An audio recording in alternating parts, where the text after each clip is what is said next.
नरेंद्र मोदी जी की जाति के कितने लोग बिहार में रहते हैं? आप मुझे बता दीजिए। अगर बिहार में हर आदमी जाति पर ही वोट कर रहा है, तब तो नरेंद्र मोदी जी को एक वोट भी नहीं मिलना चाहिए बिहार में। तो ये कैसे मैं मान लूं कि यहाँ पर सिर्फ जाति के आधार पर ही वोट पड़ता है? देखिए, मैं ये जितने लोगों से मिलता हूं, ये स्वाभाविक प्रश्न है और कई मैं आर्टिकल्स, लोग जो सो कॉल राजनीतिक विश्लेषक हैं वो लिख रहे हैं कि बिहार में तो कास्ट रीडन सोसाइटी है और कास्ट पर ही राजनीति होती है, इसलिए कोई भी आदमी यहाँ आकर चुनाव लड़ के जीत नहीं सकता है। पहली बात कि सिरे से ये बात को खारिज करता हूं। अगर आप डेटा को एनालाइज करेंगे तो अलग अलग समय पर आपको दिखेगा कि जो सो कॉल्ड कास्ट रीडन सोसाइटी है उसमें भी लोग जातियों से ऊपर उठकर वोट करते रहे हैं। अगर आप आज की परिस्थिति को ले लें, आप लोग सब विशेषज्ञ हैं, राजनीति को कवर करते हैं, बिहार में सबसे ज्यादा वोट आज नरेंद्र मोदी जी को है। नरेंद्र मोदी जी की जाति के कितने लोग बिहार में रहते हैं? आप मुझे बता दीजिए।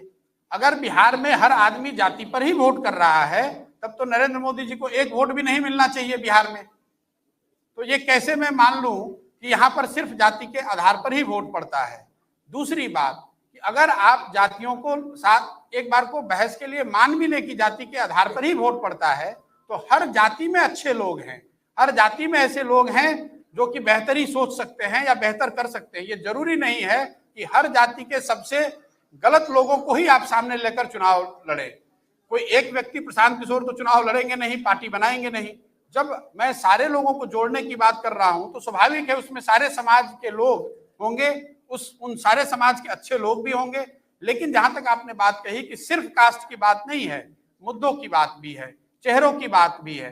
जिस चेहरे पर लोगों का भरोसा होगा, जो जिस चेहरे, जिस व्यक्ति, जिस ग्रुप के साथ ये बिहार के लोगों को लगेगा कि ये बिहार में नया रास्ता या नया सोच दिखा सकते हैं, उसके साथ मेरा पूरा यकीन है कि लोग जुड़ेंगे। और जहां तक मुद्दों की बात है, मैं बात अपनी कंप्लीट करूं, सिर्फ मुद्दों को समझने के लिए कोई बिहार में आप मुझे एग्जाम्पल बता दीजिए पिछले 15-20 साल में जिसने इतना बड़ा प्रयास किया हो।